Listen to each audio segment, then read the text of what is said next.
2-0 victory against Magesi, and then a 2-0 victory against Amazulu. The spark behind their success this season has been their home performances.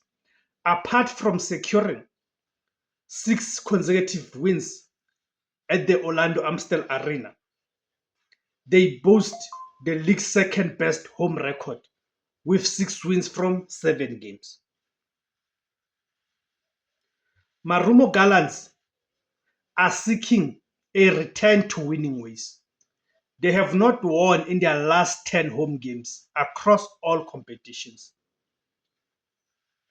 Their most recent setback was in the Nedbank Cup round of 32.